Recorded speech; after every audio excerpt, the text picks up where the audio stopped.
Hello guys, baguhan ka rin ba na katulad ko?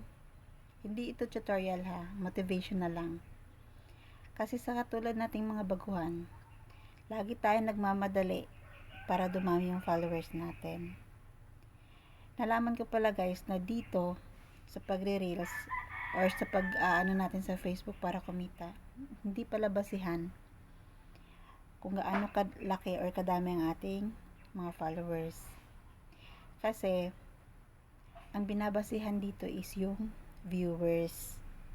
Kung consistent tayo nag-upload lagi araw-araw ng mga videos, malamang ma-invite tayo ni Mameta sa ads on reels. Maraming paraan para kumita sa Facebook. Tayo kasi mga baguhan guys, marami pang mga katanungan kung ano ba ang pwedeng gawin, ano ba ang dapat gawin. Syempre, naghahangad tayong kumita. Tinitingnan natin yung mga matataas na, yung mga big content creator. So, dito pala sa Facebook guys, hindi lang ads on reel ang pwede tayong kumita. Meron ding stream ads, stars, at saka yung mga live ads, yung bonuses, katulad ng ads on reels for invitation only. So, marami tayong pagpipilian, criteria na dapat nating sundin. Kaya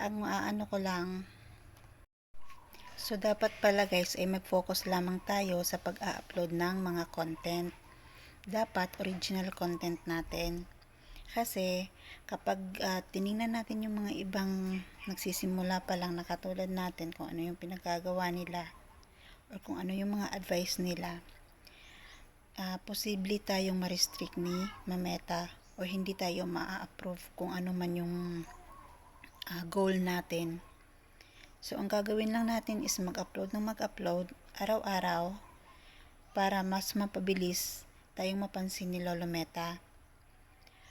At sa mga baguhan na katulad ko naman, huwag tayong mag-focus sa pagpaparami ng mga followers. Hindi followers ang basihan dito guys para ma-recommend tayo ni Lolo Meta. Viewers po ang kailangan natin. So hanggang dito na lang guys. Sana may natutunan kayo sa mga baguhan na katulad ko. Tuloy lamang po. Huwag po kayong mapanghinaan ng loob para makamit natin yung ating goal. So ayan lamang po. Mag-upload araw-araw. Maraming content na pwede natin gawin. Basta pag-isipan lamang ng mabuti. Have a nice day.